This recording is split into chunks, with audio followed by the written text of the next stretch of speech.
Hi, friends, and welcome back to Life Beyond B.S, where we go beyond the belief systems and, yeah, the bullshit that society puts on us. I'm Heather McNally, I'm your host, and today we have a new friend of mine, Danielle Lawrence. Danielle never imagined that the emotional confusion, identity, questions, and difficult decisions she faced as a young adult would one day shape her life's mission. What once felt isolating and overwhelming became the foundation for her purpose, helping others understand their emotions, navigating life with clarity, and develop a healthier sense of self. Today, Danielle is an emotional wellness educator, author, and speaker committed to guiding. Today, Danielle is an emotional wellness educator, author, and speaker committed to guiding individuals, especially youth and young adults, through the often overlooked work of emotional development. As the founder of DLaws Code LLC and the movement Love Because, she creates tools and experiences that help young people build emotional language, strengthen emotional regulation, and cultivate resilience through guided reflection, honesty, and self awareness. Her work challenges the idea that emotions should be suppressed, ignored, or feared. Instead, Danielle is redefining what emotional education looks like for modern generations, merging emotional intelligence, spiritual development, and trauma informed practices into a framework that feels compassionate, accessible, and transformative. Her devotional journal, Finding Emotional Maturity Through Emotional Awareness, takes readers on a 31-day journey of self discovery and emotional accountability. Danielle stands at the powerful intersection of healing and leadership. Using her voice and lived experience, she influences a generation to choose emotional maturity, resilience, and self worth over silence, shame, and survival mode. She encourages people to approach their emotions with curiosity rather than judgment and growth rather than fear. Known for her authenticity and impact, Danielle is committed to creating safe spaces where emotional challenges become pathways to confidence, identity, and purpose. Her journey now fuels her mission to ensure that no person feels alone, unseen, or misunderstood in emotional healing. That is so beautiful and strong and powerful and just amazing, Danielle. Thank you so much for being here today. Thank you for having me. Thank you for I'm having me, so Heather. excited. I'm so excited. We actually just met, Hmm. what, 2 weeks ago now? Almost 2 weeks ago. Yes, almost 2 weeks ago. Yeah, and we just clicked. Like the minute you started talking, I was like, I like her. She needs to be my friend. Yeah, you So, start helping me with the tickets and everything. yeah, we were at the beautiful event where we became Guinness Book of World Records record Yep. holders. Yes. And we're able to be at this incredible event where we got a chance to meet other people. So connection Mm, is what it's all about. Connection what is what I'm all about. absolutely. So getting to know you a little bit more before you Hmm. became this emotional wellness educator, who was Danielle and what were the emotional struggles, identity questions, or belief systems that you were carrying before this? Oh man. Mhm. So before I became the emotional wellness speaker and educator, I was a mess. Mm, So a little bit of my background. So I come from a father who is Southern and from the military, mm, and a mother who had religious foundation that was very, very strong. Um, and so I had two parents from different sides of the world. mm, And what my dad said went, it was no ifs, ands, buts about it. And my mother was more or less where she was more understanding, but there was still tradition. mm. Some of that I'll just say was more of the baby boomer type of way of how things was created back then. The man Yep. does what the man does, and the woman does what the woman does, and that's Yep. just kind of it. However, what happened was is that I had the issue of a father who was not emotionally available. So my father wasn't emotionally available, and then I have a mother who was my best friend, and may her soul rest in peace. My mother passed away January 23rd of 2022. She was my best friend, but she was so religious um, at parts of my life. So I'm Mhm. going through not knowing how to deal with my emotions on one side and then dealing with being a gay woman. Mhm. How do you do that? How do I live? Mhm. I became so confused within myself, Heather. I Yeah. didn't know whether I was coming or going. So as a result, unfortunately, I took on a promiscuous lifestyle.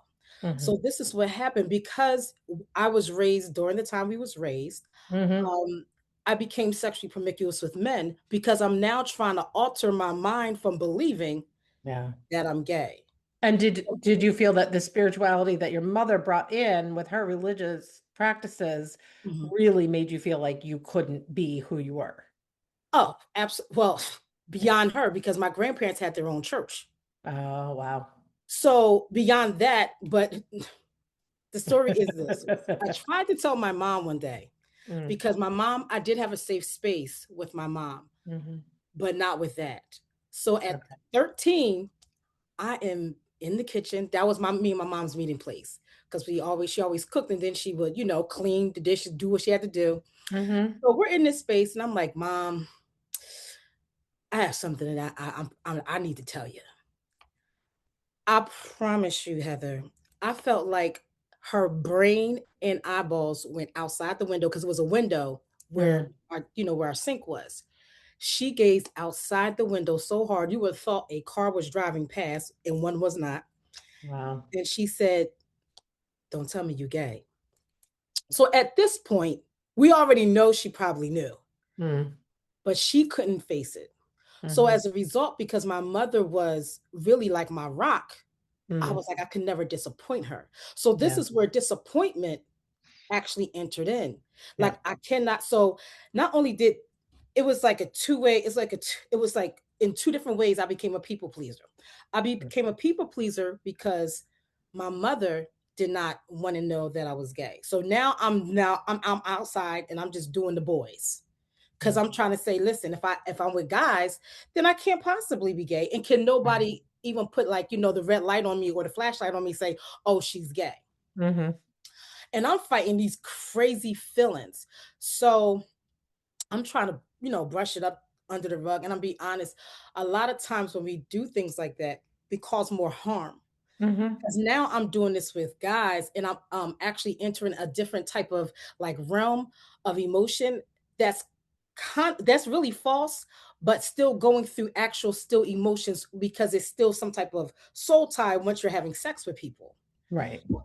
So I'm like, okay, I'm just gonna live this life. Honestly, Heather, I lived the life for about 30 years. Wow. From 13 to probably 34, probably like Wow. 20 years to about 34 until I That's met a my. long time to deny who you are.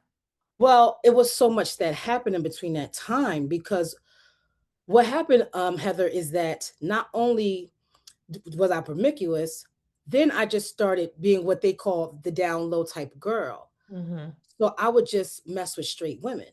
Mhm. That was the easy way out. They don't want nothing with me. I'm not going to make a life out with them. So guess what? I'm just going to do it. Yeah. So then around like 29, 30, I started drinking heavily. I got in the bars heavy because I was like, because I said to myself, at least if I'm drunk, no one can fault me for doing this type of act. Mhm. So between 29 and I think like 34, matter of fact, it was longer than that. I met my wife at 34, but I still was getting drunk heavily at the time. It was not till I was about 34, and I revisit the conversation with my mom. Mhm. This time, she was okay. The crazy thing is, I saw my mom develop from a religious woman to a spiritual woman. You're okay. That's So such a big difference. great difference. Mhm. So now, because I hate to be like this, but it's just what it is. Religion brings on a lot of judgment. Mhm. Spirituality with God brings on love.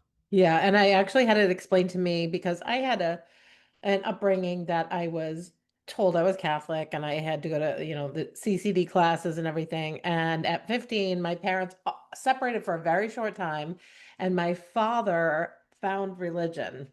And it was Mm, at that point that he started forcing us to go, my brother and I, and I had had such a curiosity when I was younger, and they wouldn't take me to like mass and stuff like that. So Right. now I'm older, I'm at a very, tough age, 15 years old, trying to Mhm. say, like, telling me I'm being forced to go by the person who was abusing me.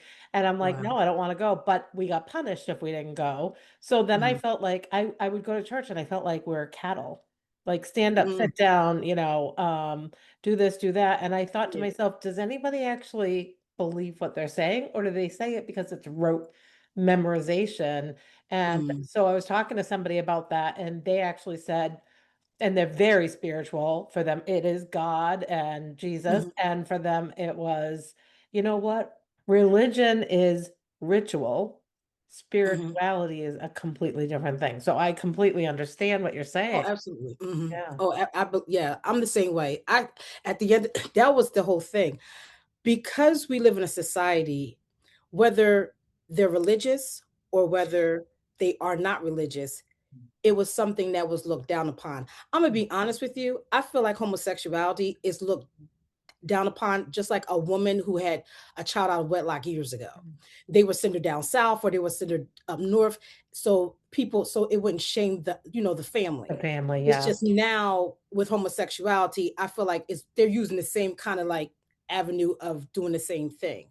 Mm, Like you can't be this way unless you're going to shame the family at this point, I'm gonna be honest with you. I didn't care, but I still kept my relationship with God.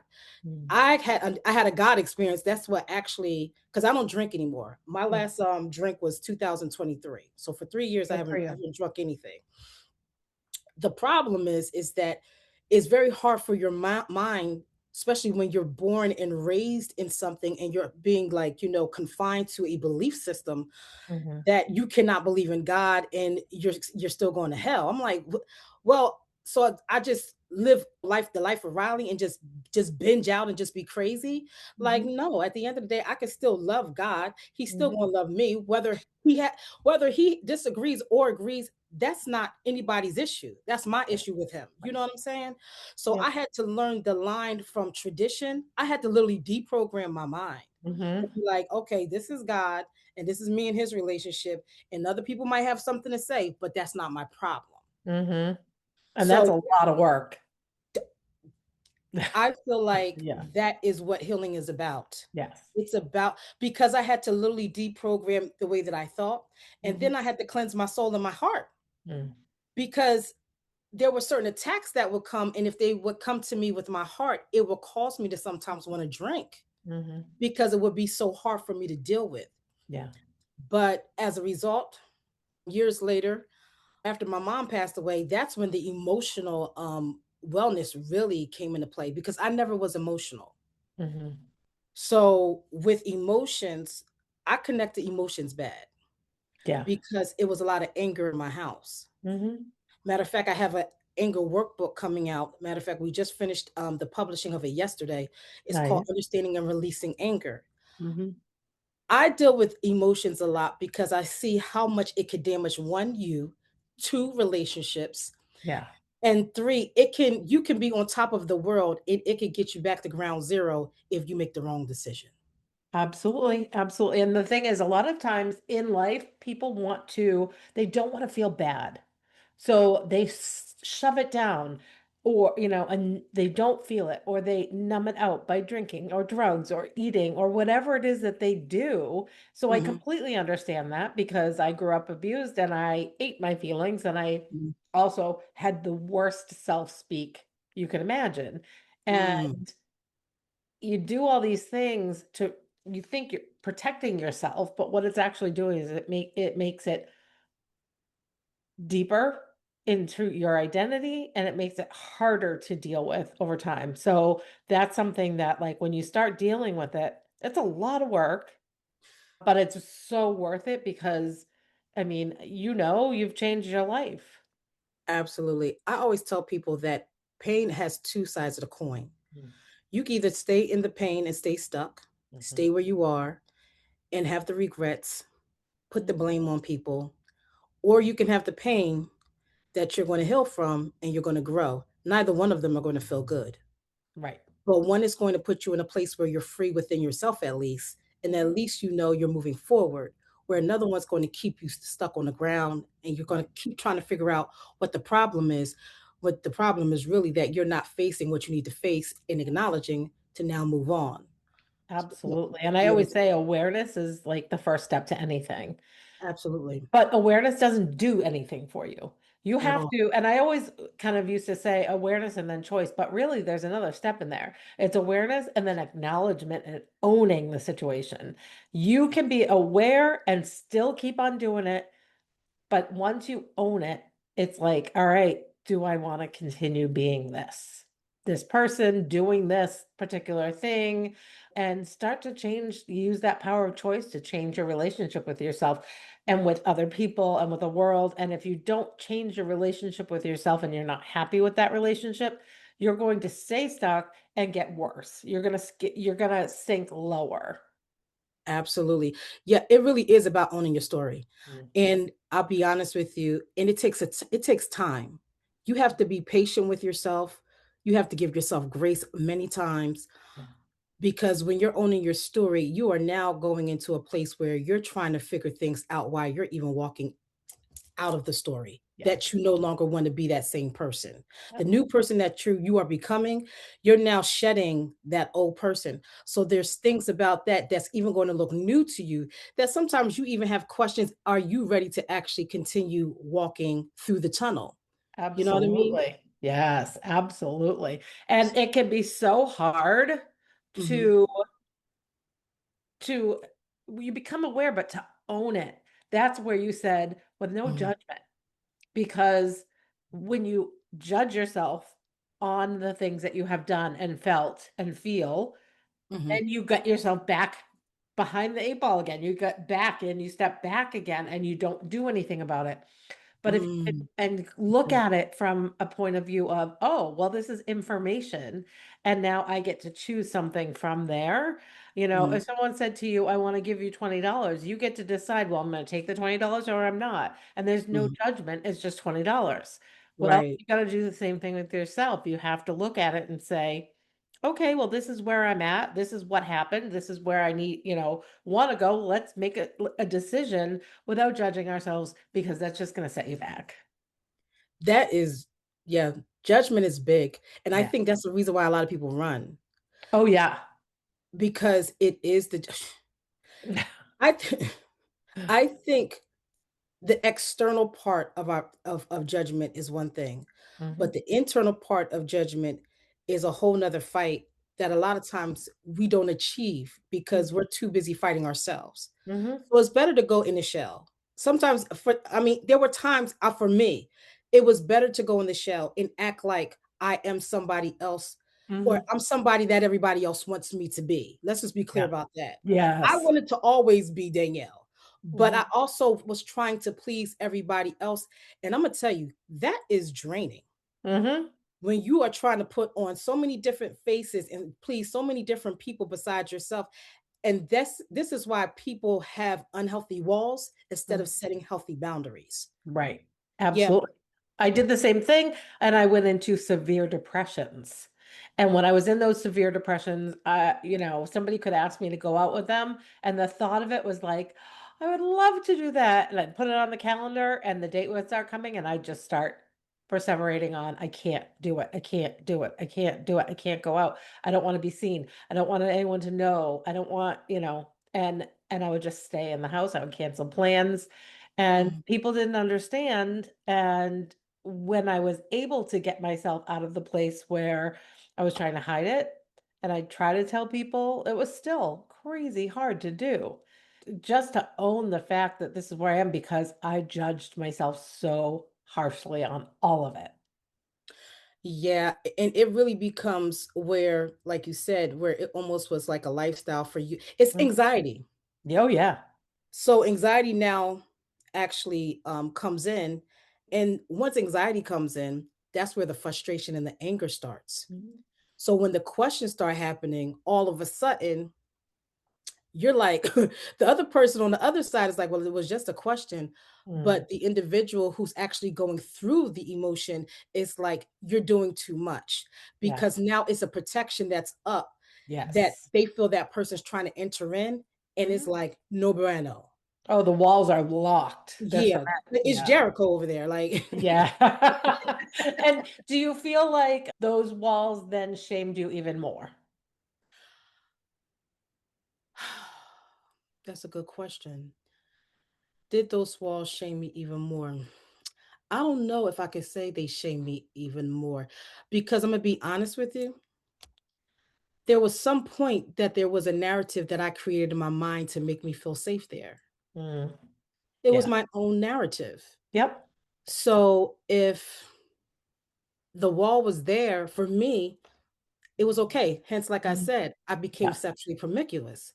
Yeah. So that was my wall. So as long as that wall was up, I could play along to whatever game anybody wanted to play with me. Yeah.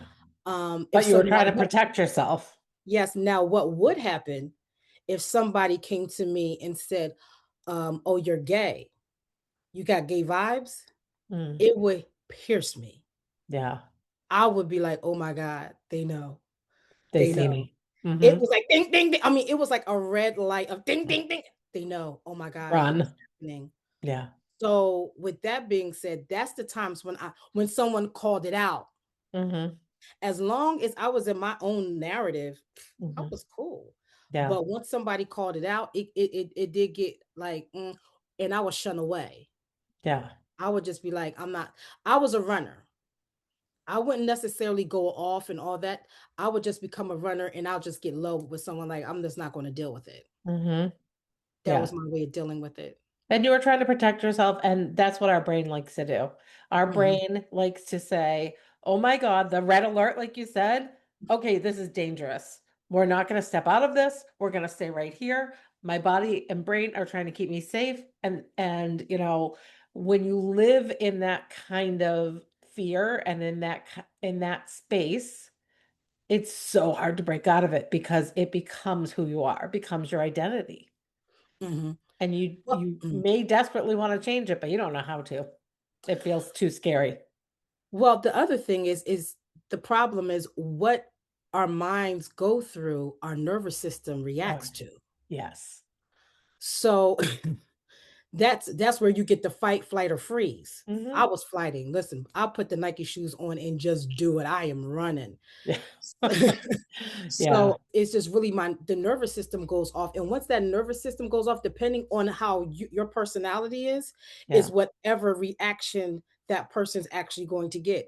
Right. Someone else may be someone that's not a runner. They might be a Mhm. fighter. So it's going Mhm. to come out really aggressive and Yeah. really like, oh wow, what I didn't do anything. The other person on the other side.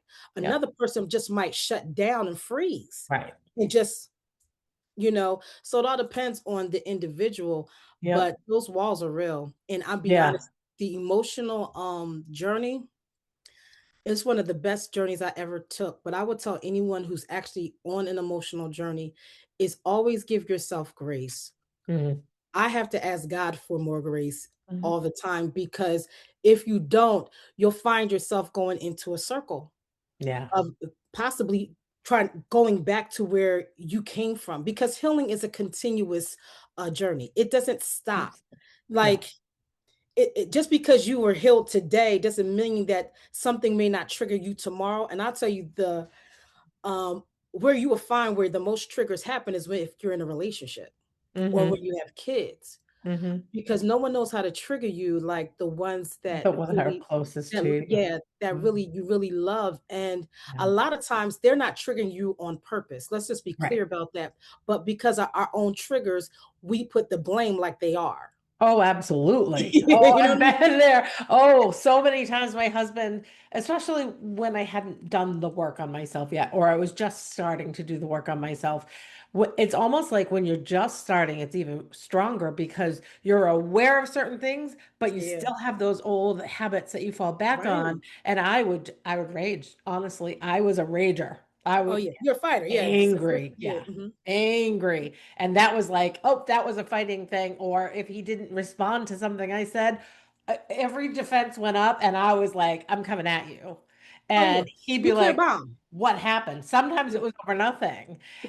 Or to him, it felt like nothing, but it was something that may have triggered me because of how I felt about. myself. And that's the Yeah, thing everybody has to understand is how you feel about yourself is how you're responding to somebody else, right? So they don't absolutely. necessarily see inside your head. They don't necessarily know you. And my husband, I mean, we've been together 35 years. He knows me, Mhm. but there are still things that he will do or say that I'm like, okay. And now, because I'm aware, because I've done so much work on myself, now I can go and stop. And that's one of the most important things is Mm. taking a moment, Yeah. that like little beat to go, that's you.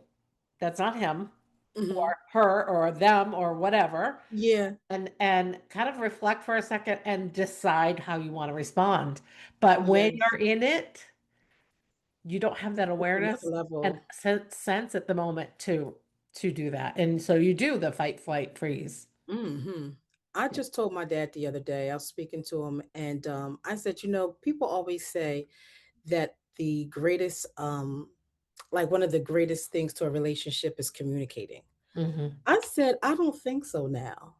I think it's listening. Mm. Well, I, that might be the most important part of communicating. well, the reason why I say listening, because a lot of times listening is being silent. Hmm. So I know in my relationship, sometimes my wife can go off. Yeah.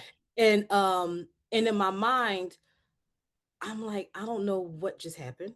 Let's Hmm. just talk about I'll be like, I don't know what just happened. But at that time, because again, I still had a temper. It just Hmm. was not a temper where it goes 0 to 100 real quick. It'll just go one, two, three. Went in like slow stages. Hmm. It just never went quick and fast. But I could sometimes feel myself getting to that level where I'm like, I'm about to get heightened. Where Hmm. before, when I was aware, I would try to warn her and it did Hmm. not work. Yeah. So that's where emotional maturity showed me, oh, you still need work to do. So what Hmm. happens now is that I just get quiet because I'll be like, okay, now let me assess this situation. I think Hmm. that she's now just talking because she needs to get it out. Yeah. You know what I mean? And so whether you are right or wrong, it doesn't even matter. Right. Just shut up and Yep. just no, seriously. And then once she Yeah. gets to that specific whatever, conversation that she's having with me, because I am clearly like, I don't know what to say, it seems like it calms her down. Yeah. And the crazy, and she'll say it. She'll be like, thank you for just letting me get that out. Hmm. And Sure. I've said the same thing to my husband. You're Uh, like, wow. because, I might start to say something and his response sometimes is, I don't know what you want me to tell you. That sends me through the roof. So I know that now. So I will sometimes say to him, especially if he says that to me, I'll either just give him a look because he certainly knows my looks, or I'll say to him, I just need you to hear what I have to say. I just need to get it out. And he's like, okay. And then once I get it out and pour it out of me, and he's like, do you feel better? Or do you want me to talk about something? And I'm like, I'm okay. But it used to be, he'd say that, and I was like, 0 to 1,000. I was like, yeah. Yeah, and it's really something that you have to learn with the person you're with, Mm-hmm. because it could be an argument that could, I call them the hamster's wheel, and Mm, all of a sudden we are in a hamster's wheel conversation instead of a conflict resolution, right. because the conversation went differently, because now I'm not talking to the problem, I'm talking to the feeling. Mm-hmm. So if I'm talking to the feeling, it's going to be a hamster's wheel, because the feeling has to come out. Yeah. So anything that you say that's contrary to the feeling is going to become a hamster's wheel. It's going to just keep going and it's going to be another rebuttal and Yep. another rebuttal. And that is the part in my life before I went on this emotional, I did not know, because the way my house, I had a great father, I had a great mother, but I would always say, I don't think they should have stayed married. Mm-hmm. So I've always seen very high level, like high tension arguments. Mm-hmm. So that's all I seen. Yeah. So it never was where we could like sit in the awkward moment of conversation Mm-hmm. where I can say how I feel, you say how you feel, without it going into such an explosive argument. Right. And that is something that I did not want for myself or my relationship. Like, Sometimes I'm going to have to be the one, sometimes she may be the one that has to sit in the awkward emotion of me telling you how I feel and you tell me how you feel. And it's not necessarily that you will always agree. It's just letting the person that you love get it out. And it's like that even with kids, with your children, Mhm, mhm. where they can say something and you're like, oh, all Yeah. right, you know what? Let me let and you have more and you do have more grace on your kids than you do your spouse. Oh, I yeah. find that out. I find that out. You have Yep. more, I'm like, it's more grace on the kids than Mhm. it is the spouse. Yep. But it's still allowing the child to see, and it helps the child when the parents can talk too, to Yes. learn how to navigate through their emotions too. Because I Yeah. saw that it helped our daughter out. Mhm. So now, like, if she gets a certain way, she'd be like, you know what, I'm so sorry. You know what? I'm just having a bad day. Mhm. Where you can express it. Yeah. No one say you can't be mad. I tell my daughter and my wife, I said, I'm not telling you how you need to feel, but your response needs to be channeled a little bit differently. Right. And I had the same thing with both my boys, but especially my youngest, Hmm. um, because he doesn't handle emotion very well. Hmm. And so for him, emotion is almost a foreign thing. It's not that he doesn't understand it exists, it's just not he His doesn't language. handle it well for himself. Yeah, it's not his language. And No, so no. when he was hitting the puberty stage and the hormones are raging, and I'm thinking when he's responding to me that he's being a little brat, and I'm Hmm. like, nope, you're going to your room. I don't want to hear it. Give me your phone. Like, Hmm. and then over time, instead of fighting, we started to talk about it because I started noticing that he would literally just shut down. I'm like, you're being a punk. And he'd get so upset and start to cry and be like, and run away. Like he was definitely the runner too. He needed the Hmm. Nikes. And he would, we started talking. He finally started to tell me, like, I just can't handle it. I don't understand what to do with this. So I started Yeah. asking him questions like, what do you need from me to That's be good. able to handle this? Do you want to talk about what feelings are? Do you just need time? And we worked it out. And now he's 20 now and we're so close. And I love that we can have the conversations. And when That's he's awesome. not in the mood to talk about something, he'll tell me. And it doesn't come across as attitude because we worked it out and we were like, okay, when I'm feeling big emotions and I can't handle it, I need to walk away. And when I'm feeling me personally feeling big emotions and Hmm. he's there, he would tell me, Mom, I can't handle this right now. Okay. And I would say to him, come back to me when you're ready. It wasn't like I was putting off and never going to deal with it. It was, Hmm. let's do this when it works for both of us. And Hmm. it worked so much better. And there were times that I would go to him like an hour and a half, 2 hours later and be like, are you ready? And he'd be like, nope. And I'm like, okay. And then when he was, he would come to me. But it's everybody feels differently. And so everyone needs to handle their emotions differently. So when you get to know each other's patterns and have that conversation, listen, like you said, to what Hmm. their needs are, and they listen to what your needs are, the communication is so much better. So, with that example that you just said, Mm, you became emotionally available to him. yeah. A lot of times with baby boomers, Mm, they were not emotionally available. So what happens is you and your son, just observation of conversation, hmm. he didn't understand your emotion because at the end of the day, he probably saw you get heightened. Yep. So what he did, he ran from that because he couldn't understand it, Right. not knowing he still had it in him though. Hmm. So then when it did come up, it looked like he was cuckoo for Cocoa Puffs. That was Yeah. me. Yeah. No, I'm serious. That was me. Yeah. Yeah. I get it. Yeah. So now that you're able to go to your son and say, wait a minute, this is the damage control that most parents do not know. Yeah. You can do damage control Hmm. because we're parents, we are human, we are people. So at the end of the day, if you a parent, and this is the anger management book that I'm coming out with, understanding and releasing anger. This book is specifically targeted towards youth and their families, their parents. Mm, Because there's a point when a parent is able, you parent and still are going through healing. I'm going to actually do a workshop on that. Parenting while healing. mm. And while you're going through that process, you're able to see what you did wrong. And while you saw what you was able to do wrong, you're able to get it right with the child. Because while you're healing, you're emptying.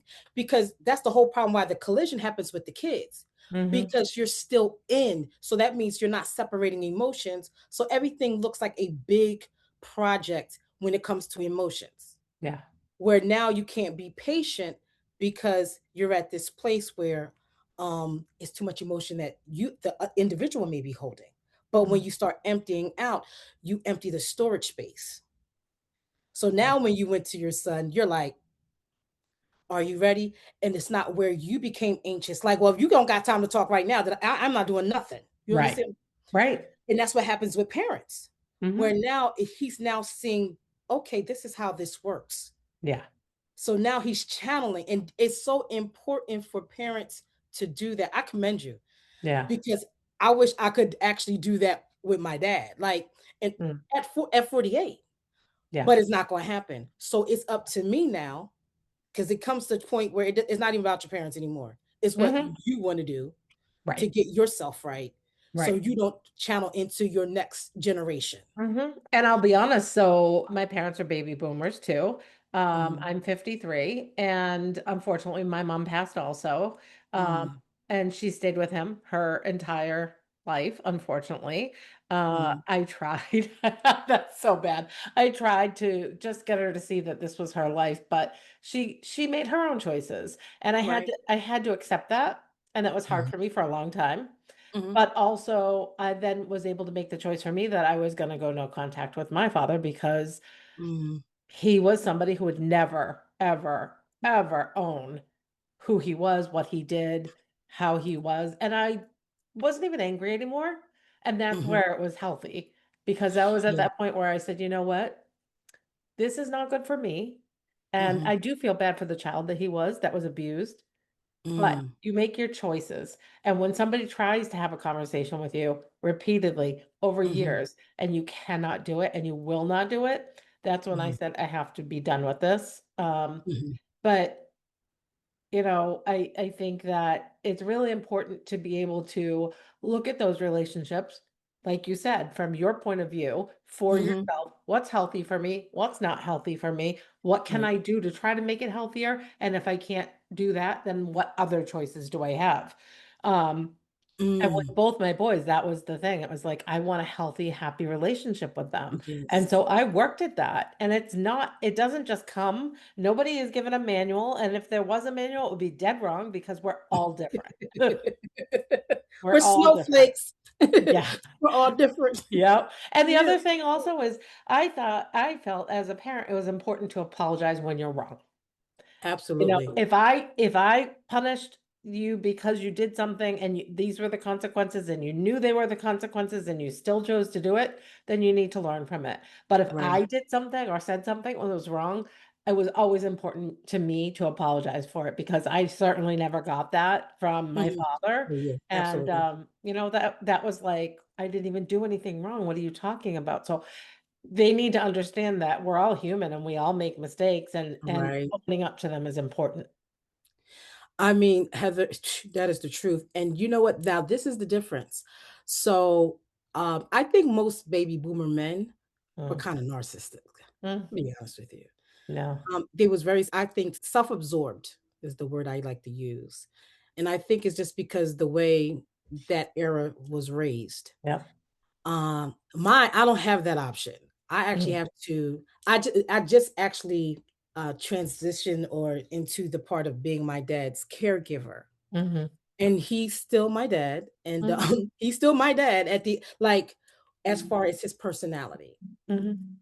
Um, Not knowing how to own up to certain things, and I'll be honest with you, it's one of the most humbling, humiliating, patient, and reoccurring healing process Yeah, I have to go through all the time. yeah, Because what I do not want to do is have my heart pricked yeah. into a way where I go to resentment and Mhm. bitterness Yeah, and feeling scorned, mhm. because then I feel like all the work that I did, it was Yeah, all in vain. That's number one. yeah, And two, not to even give power. to his pain because Mhm. it's not mine. Right. You know, it's definitely not mine. And that's what happens when you're dealing with someone who has pain. They are Mhm. just going to give it off, and Yeah. there's no way that you can ever express your emotions to them. It's Mhm. gonna always be hard for my like, baby boomers, it's hard for them to receive emotion, especially the Yeah. men. Yeah. So, it's almost like you're talking like a different language Mhm. to, baby boomer men when you're talking Yeah. about emotions, to the point they get withdrawn. Mhm. They become very unavailable, very, Oh, yeah. very quick. Yeah. And so, with that, I also had to learn, okay, this is what this is. You're not, and then it goes to a point where your brain and your heart will then start saying, this is the problem. I never felt heard. So Mm. what do you do in that situation? Yeah. That's when I be like, okay, you know what, Danielle? My mother always used to be like, pull back. Mhm. Cause if I pull back, now I can realign myself. Right. Right. Like just being there, like, it up front too much. Pull back, realign yourself Mhm. so you can reset whatever you need to reset to get back Yeah. to who you are. Yeah. It's that power of a moment, just a moment Yeah, where you can, because, a feeling can move through you in 90 seconds. But if you absolutely. give in to that feeling, It's whatever over. you go back on, that fight, flight, freeze, whatever it may be, that's going to Mhm. come right out. But if you Right. start, and that has to do with your amygdala as well in your brain, where it's like Mhm. the amygdala is like the fear center and where you get angry. And as you get it going, as it gets activated, the more it gets activated, the easier it gets activated. So when Mhm. someone says, "Oh, you fly off the handle really fast," that's because they've always been flying off the handle, and that's their go-to. I used to Mm. do that. I would rage if somebody cuts me off in traffic. Oh, it was ugly. But once you start doing the work and start taking that moment, that beat, that Mhm. breath, it starts pulling your amygdala offline and your prefrontal cortex back online where you can actually Mm. get into making a decision. That's good. That's Yeah. good. Yeah, and Yeah. it's so teeny, Yeah. Yeah. and it has so much power. So much power. Ugh, And that's the thing, we have to give ourselves the power. So it's yes. taking that beat, taking that moment and getting back in your head and in your Mhm. body because like you Mhm. said, you feel it in your body, your nervous system. Yeah. I mean, when you have a traumatic experience or something happens that you remember, you always go back to that feeling of how you felt in your body, and it Yes. comes right back. Right back. Yeah. Right back. Like, the thought almost takes you back to the actual moment it Mhm. happened. I find people who I've spoken with trauma that do not know how to let go. Mhm. If you speak to them about a situation, the way that their emotions actually kick in, it's almost like they're reliving it, Yeah. so they get just as angry as they Mhm. did the moment it happened. Yeah, and you can see their body change, and you can see it in their eyes. Yes, Yeah. and it's like, "Oh, this is not I don't have clearance." Yeah. It's very healing's patient. Mhm. That's why a lot of people don't go through the work. Yeah, and these days, patience is very short Then because we have everything is like, I want it now, I want it yesterday. Everybody's getting their deliveries immediately. They expect that they're going to look something up on the internet and they're going to have the answer right now and they want to go and do it right now. And our attention spans have changed because of all the technology that we have. So yeah, feeling something where you have to actually take a beat, that's hard for people to do, but we need more of it. There's so much anger in this world right now. absolutely. You know what I learned when I would go, like, to the Caribbean? Mm. Me and my wife go there a lot, and I said, "Everything is so much more relaxed Mhm. to even the way you get the food." Yep. So if you're hangry, you might wanna snack Yeah. because they because the way and it taught me in the moment of being there how it is to just relax. Mhm. If you do not learn how to relax, your body takes over you. Mhm. Your nervous system will take over you. Yep. Healing is one of those type of journeys. Yes. You have to become patient with yourself first, though. Yeah. And then you have to forgive yourself second. Mhm. Then you have to give yourself grace third. And Yeah. all those things come in so you could then learn how to continue the journey. And not only for yourself, it's because you're breaking cycles. Mhm. It's your biological children or children that you actually came into because it was a bonus, because who you Yeah. fell in love with. You're Yeah. still allowing that process to take place where one change can actually help cause many other changes. Yes. That's what I did learn about healing. And it's not a destination, it is a lifestyle. It's life is that is not Mhm. that definition destination. Life is a journey, the Yeah. journey of accepting yourself, the journey of loving yourself, the journey of existing and taking Yeah. the time and recognizing that every moment is the beautiful moment. Every moment, even when it's tough, like going through everything I went through with my mom, I'd give anything to have her back. But Mm. I can look and say, look what I learned from it. Look what I got from it. Look at the beautiful experiences that we had together because of it. Yeah. And you kind of have to take those beats and look at life as that, as a Mhm. whole. And emotion is a big, big part of it. We're humans, like you said, we're going to feel things. It's what we Yeah. decide to do from that. Mhm. Yeah, Yeah. Love that. Love that. It's how we respond, not absolutely. react. Mhm. So many of us weren't taught to deal with our emotions. Do you think that's because just uncomfortable or because of previous cycles that, people were taught not to deal with their emotions? Things have become much more touchy-feely these days. My parents, the Mhm. baby Yeah. boomers were like, "No, you don't feel it, you just do." Yes. I agree. I think we were not taught it because they were not taught. They were taught, a child is supposed to be seen, not heard. First Yes, mistake. Um, that's what I was taught. yeah, me too. So that's the first that's the first mistake. The second one is, do as I say, not as they basically see or do. Yeah. That's the second mistake. So you And they have actually said that to us too. yeah, oh yeah, Yeah. mine did too. Yep. So now you're telling a child who is in the learning stages of life Mhm. to do as you say, but not as you do. Mhm. How? Correct. I'm emulating what I see. I know nothing but what I see in front of me. Right. Um, and then I'm not able to be heard. Mhm. So now let's go back to my situation or my scenario. Mm. You quiet because they don't understand what gay looks like Mhm. because we live in a heterosexual society. Yeah. So now I'm supposed to be quiet and internalize what I don't even understand. Mhm. Because in my brain, I was like, something is wrong with me. Yeah. Yeah. First I'm just serious. At 5 years old, because that's when I first had my first, like, wow, this is different. Mhm. So now I cannot talk about it. And then now that I cannot talk about it, I'm trying to figure out life on this journey on a whole new different path than usual and making a whole lot of mistakes. Yeah. So now I'm doing as I see, and now I become sexually promiscuous because I think men is the way to go. Mhm.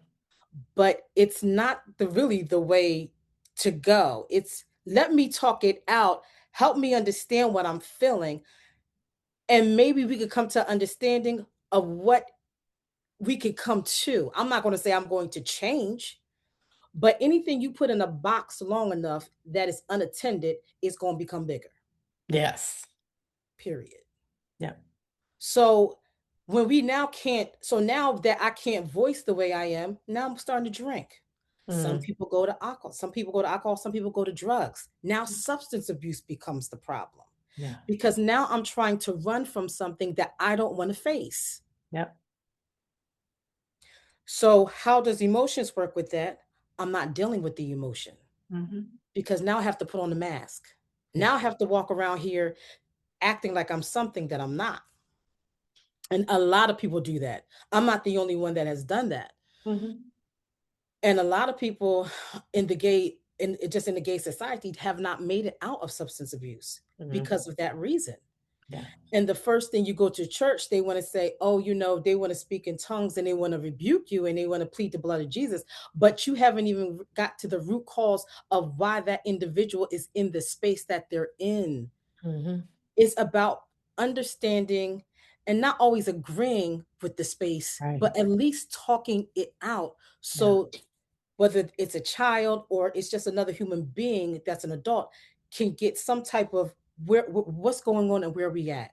Mhm. And we never was taught how to do that. Yeah.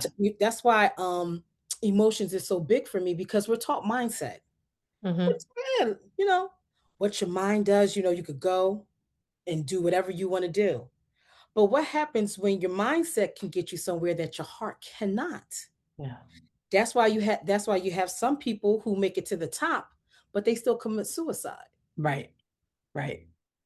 because the emotions are not intact. Yep. Yep. And So it's wild because I remember when my youngest was whatever year it was that gay marriage became legal mhm, federally. He was young and we're out driving, mhm, actually, all four of us in the car. And I remember this like it was yesterday because mhm, we found out that it had, while we were driving, it came up as a notification on my phone. And I'm like, oh, gay marriage has finally been federally mhm. acknowledged. And thank God, and my Yeah. youngest goes, what are you talking about? And so we explained it to him and he goes, why did they have to make that a law? And I was like, "Oh, goosebumps."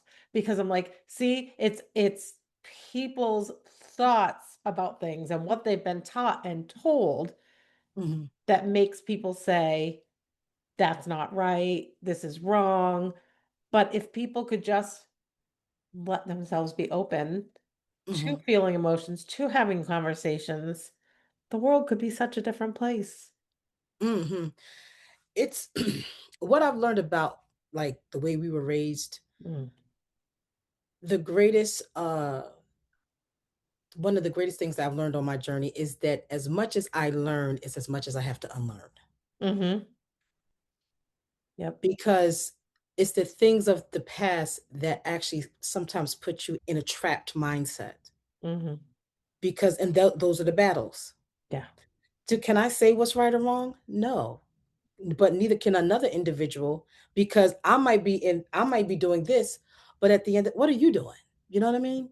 It's Mhm. I really feel like it comes to a place like just mind your own, Right. do what you need to do if you don't agree with it, especially in the religious Mm. in the religious sector. Pray about it then. Yeah. And when you pray about it, it's going to bring you some relief because it's going to bring you some it's going to bring you patience, it's going to bring Mhm. you grace, and it's going to bring non-judgment. I always tell people Right. I'm off the non-judgment zone. This is a no judgment. Love Mhm. because is a no judgment zone movement. Yeah. Because once you figure out how to get through pain, you can love because whether that person likes you, loves you or not, you could just love because it Mhm. doesn't matter anymore. I love that. Yeah. Yeah, Oh, it that doesn't matter. yeah, It's like, okay, that's your problem. It's not mine. So I'm not going to make your problem mine. That's your war, yeah. not my war.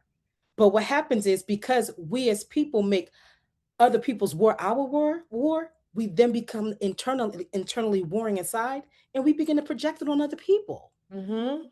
And that's where the walls come up. Yeah, And then the ammunition we build when we feel like our walls been being invaded. yeah, yeah. It's very powerful. Tell me your thoughts on, like, what happens in the body, to the body, when someone suppresses their emotions for years. I'll be honest with you, I physiologically think that people start going through a breakdown in their body. Mhm. I do feel a lot of times people who hold a lot, it can become cancerous, Mhm. honestly. Yeah. People who hold in their hearts a lot, sometimes it could come as a heart attack. Mhm. People who hold in their mind a lot, it could become a stroke. Yep. I think our bodies definitely tell us. I believe we ignore it Yeah. because we're ignoring everything else. How Right. about Push that? it down. You gotta prove your value. You gotta prove your worth. Yeah. Anything that we hold toxic at some point is going to come through our pores and through our body. Yeah. It's no way of escaping it. Yeah. And that's what I had to learn too. And it's no way, like, and it's going to really tell you. It's crazy. Even when we eat something, it's the same thing with, like, it's like the same thing with emotion. It's going to come out. And Mhm. how it comes out is the way it comes out. And in most cases, it's going to come as toxic as whatever you're holding. Mhm. And it's going to be either where it's going to be, depending on your personality, is either going to be aggressive or it could be slow. Mhm. That's what I think. I'm not saying scientifically I'm right because I'm not a doctor, but that's what I think. I completely agree with you, and I can tell you that my mom, at the age of 40, developed an eye disease where she became legally blind, and at the age of 55 had to retire from teaching because the asthma that she was told she always had basically had turned into COPD. Now, my mom Oh, never, there was no known reason for her to have that. So in doing all the testing and everything in major Boston hospitals, she ended up having a lung transplant and lived for 4 years and 4 months post-transplant. But I know that living with my father, who was such an abusive human, such a someone you couldn't have a conversation with, everything was yelling. She compartmentalized like I have never seen anyone else ever mhm, do. I know mhm, for a mhm, fact that she lost her sight because she didn't want to see things.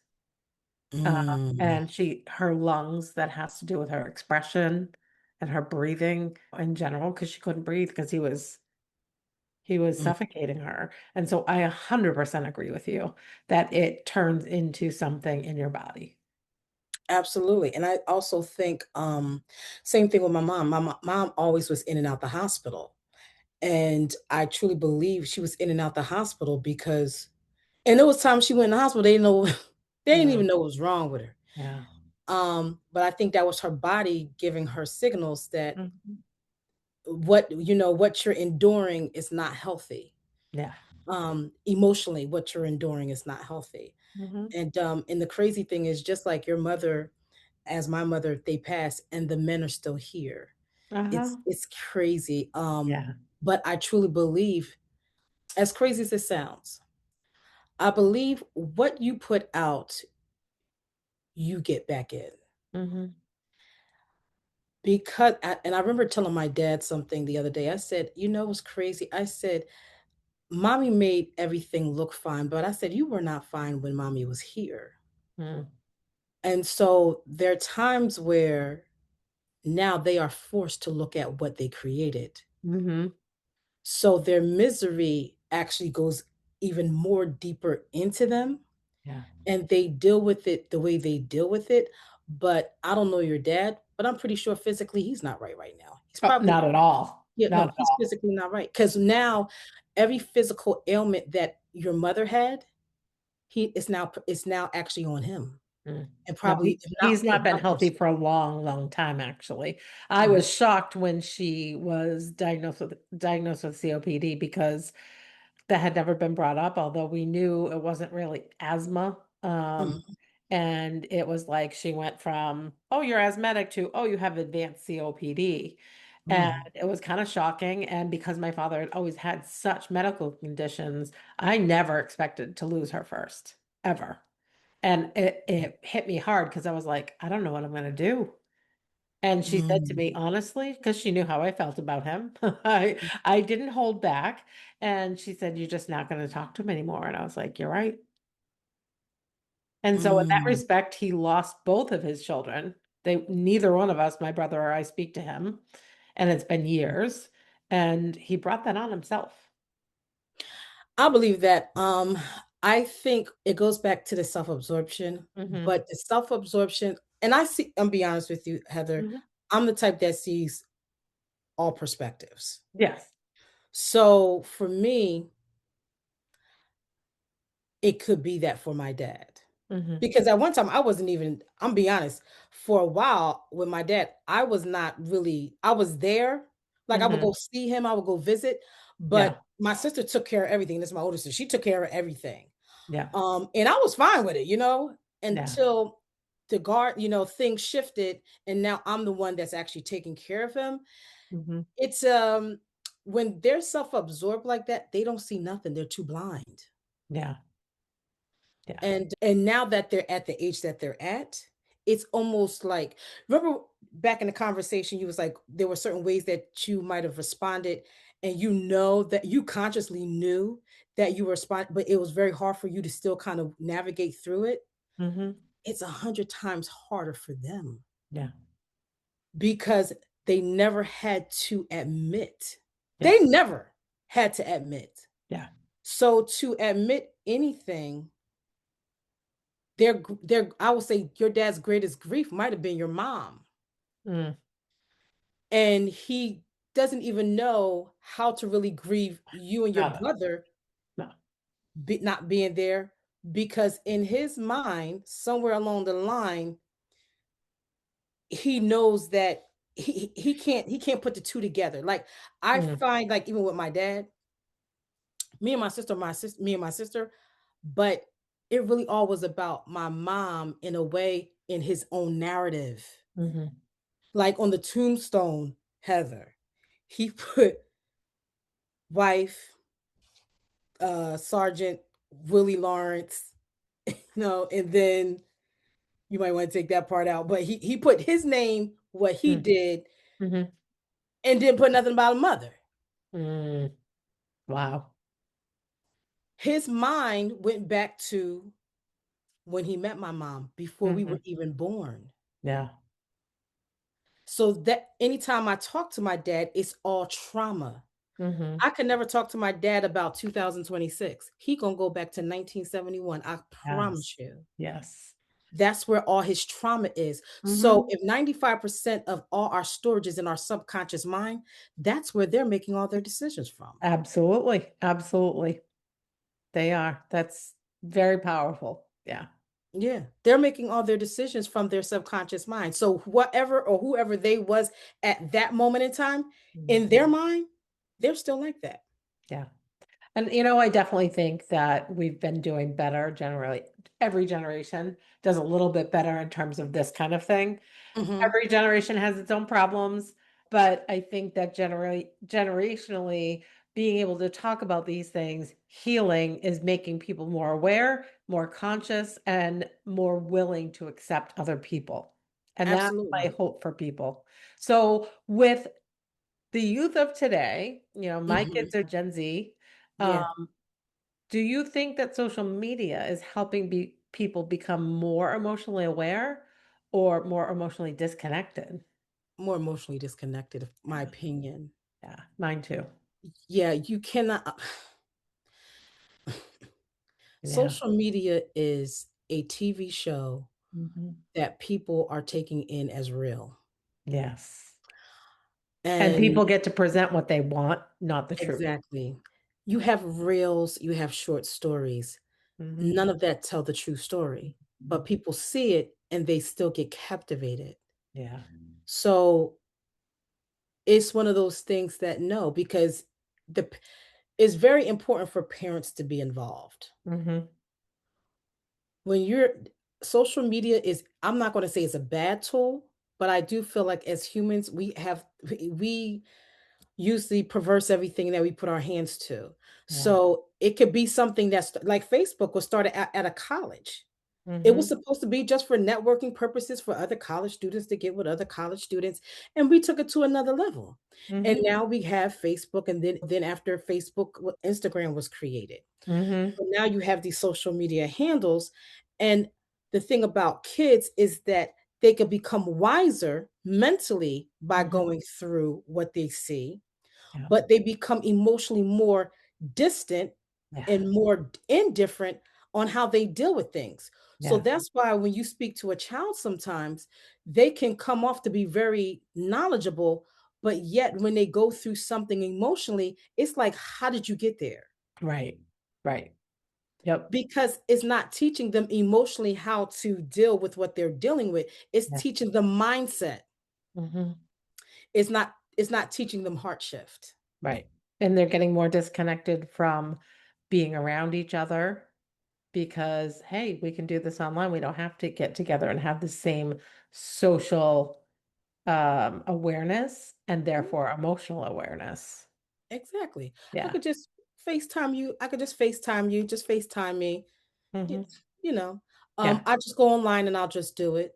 Yeah. COVID actually brought a big gap with that Yes. when COVID came, because now you're bringing an era from personal to not personal. Hmm.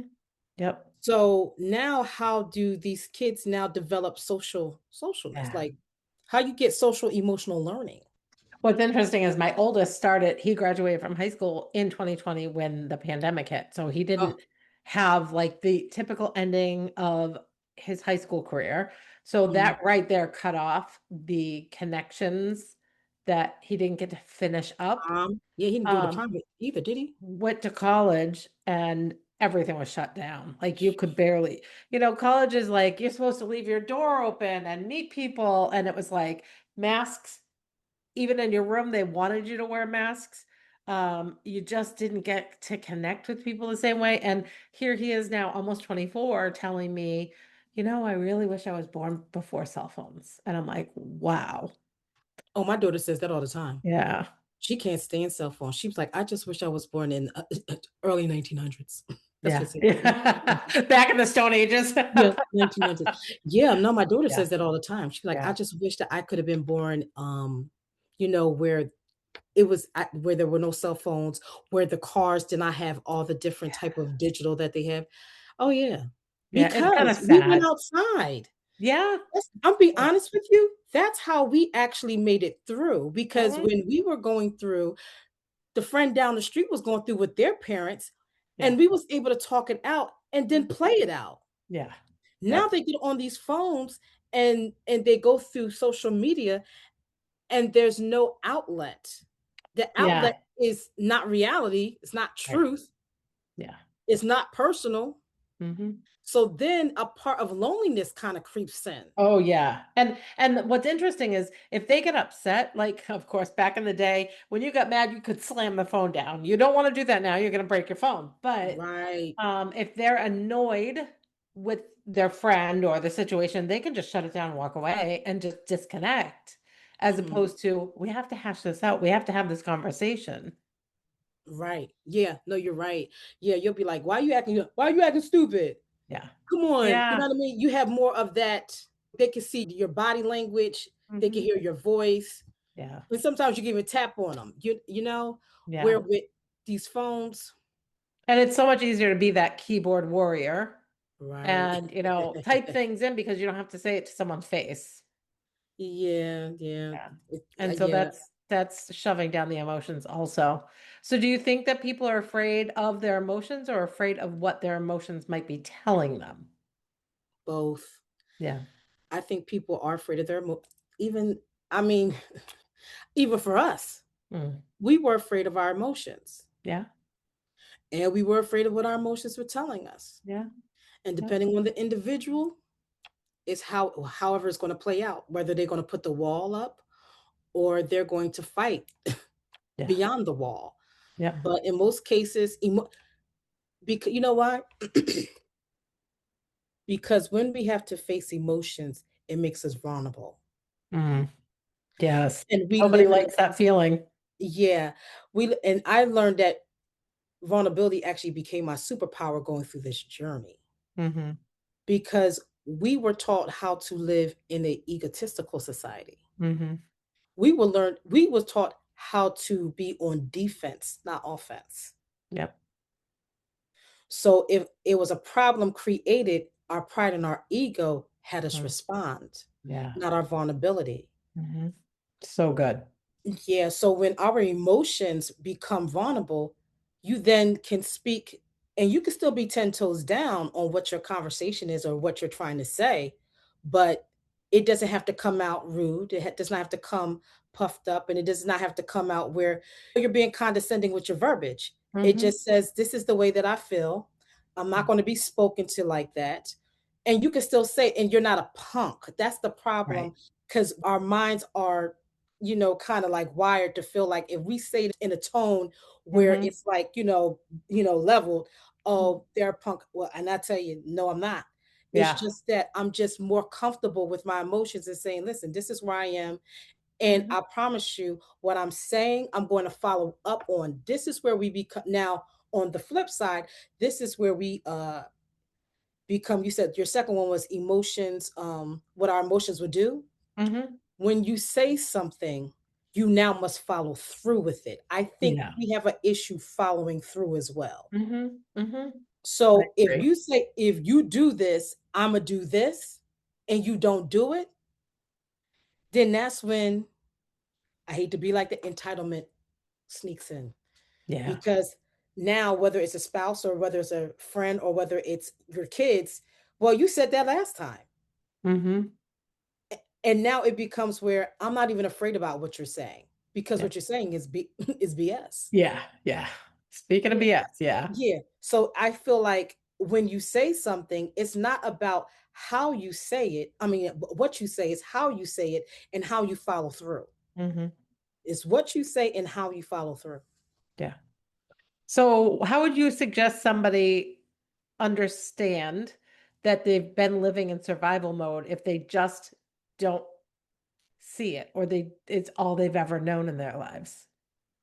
Repeat that question again, Heather. How does somebody know, like if Hmm. they're listening to this conversation right now and they're thinking, "Wow, well, I never thought of this. So all I've ever known is this survival mode."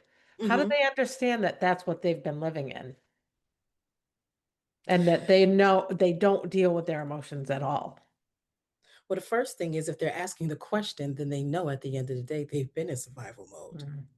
The second thing is becoming aware. So the next time you have a thought, or even if you could think of a thought at that time, um, of whatever might have edged you or got you a little bit emotionally indifferent, what your response is, then that's going to be the telltale too. Mhm. I say like this: if your emotion is aggressive Mm. rather than patient, you need to think it out. Yeah. Got to think it Aggressive, out because anger, you're not hatred. thinking it out. Yeah. Yeah. That's something that I recognized in myself at one point is absolutely raging over Mhm. nothing. Yeah. Absolutely not like just the most ridiculous things. When I started to see that, I was like, what is going on here? I'm And so I glad you started seen to it have to though. do A it. lot of people still don't see it, Heather. I know. I know. Well, I didn't see it for a long time. I Mm. didn't see a problem with my behavior, or I would rage and it just felt so good to get it out that it was like, that's all. I would just do it and then shut down afterwards. Yeah, you know what? My wife was like that, and I'd be like, you know what? You're emotionally vomiting. That's what I Mhm. would call it. Oh, yeah. I'd be like, you're emotionally vomiting. Mhm. And my personality, I would just leave. Mhm. I would go, and it was not a sign of rejection. It was Mhm. a sign to say, listen, if that is what you want to do, then you do that with you. Yeah. I'm going to go outside and I'm Mhm. going to go have fun because clearly you're upset about something that I don't know or can I fix because I'm a Right. fixer. Because it was inside of her just Yeah, as it was inside of me, and I had to deal with why I was raging. yeah. And Yeah. most times it's so much that was backed up. Mhm. There's a lot of like, it's that subconscious mind. Yeah. You know what I mean? It goes Yep. back to, I tell everybody, you're going to speak to the little girl. See, the Mhm. thing about it is that when we meet people and we meet, especially our spouses, Mm. you have to be aware enough to know that sometimes your spouse is going to have to speak to the little person inside you. Mhm. Yep. Yeah. Yes. And when that person is able to speak to the little person inside you, I truly believe that's what ignites us to become more aware. Mm. Because it sounds like your husband didn't react like your father. No, So, he's completely opposite of him. so that's what I'm trying. Completely opposite of him, So and that's what I'm trying to he say. yeah, he had an incredible tolerance for dealing with my anger, um, Yeah. knowing that it wasn't about him, and I was very fortunate that at such a young age, he accepted me for who I was and allowed me to work through my things and was there for me. Yeah. Because I wasn't easy. And that's what I'm saying. So Yeah. the thing, he knew how to speak to Hmm. little Heather. Yeah. So with that, this is where, and it's crazy. What people don't understand is that the person you're with is either going to trigger your growth is or they're going to Yeah. trigger for you to stay where you are. Hmm. Yep. That's it. There's no other way. Yeah. And that's how you know when you're with someone who is for you, because you do see at some point that they're triggering you to grow and they're Yeah. triggering you to grow. And they're not saying it. Hmm. It's just happening within you. Right. Absolutely. Yeah. Yeah. That's amazing. I love Mhm. that insight. That's fantastic. So, how do you feel your life has changed Mhm. it since you dealt with your emotion and started to say, okay, I'm feeling this and I have to deal with this and I have to be able to handle my emotions so that I can handle others? Mhm. Much more open, much Mm, more compassionate, much more grace, mhm, and patience, mm, because you're not as you're not as, like you said, quick to flip the handle. mhm. The wall makes you, because see, the wall makes us go off faster because we're boxed in. Yeah. But once you start coming through the mud and you start coming through, the box, it's a whole nother world because Mm. your eyes are no longer cracked, they're clear. Yes. Yes. So for me, I can see it through a different lens, and my lens are not dark. Does that mean I'm perfect? Absolutely not. It just There's no means, such thing. yeah, it just means that I'm able to see things from a perspective that might not be congruent to mine. Mhm. You know what I mean? But Yep. I'm still able to see it where it's like, okay, it doesn't make me upset. Yeah. It doesn't make me have a strong opinion that sounds like a truth. You ever Mhm. hear somebody talking, you be like, why are you speaking like it's the truth? And it's such a strong opinion. Yeah. Oh, Don't yes. hold yeah, you don't hold those strong opinions so much Mm, anymore yeah. because your storage is open, your storage is Right. empty. Yeah. So because you're not carrying it, you're more open to hear things so much differently. It's like a whole new world. Yeah. And you just feel so much lighter. Absolutely. Yeah. Very much lighter. Yeah. More accepting of yourself, of everybody else. Yeah. It's such a different thing. If I could talk to the younger version of me and say, someday you're going to feel this, she would believe Mm, it. And mhm. she'd be like, she'd have words for the current me. But it's like I literally took off that backpack of bricks. Yeah.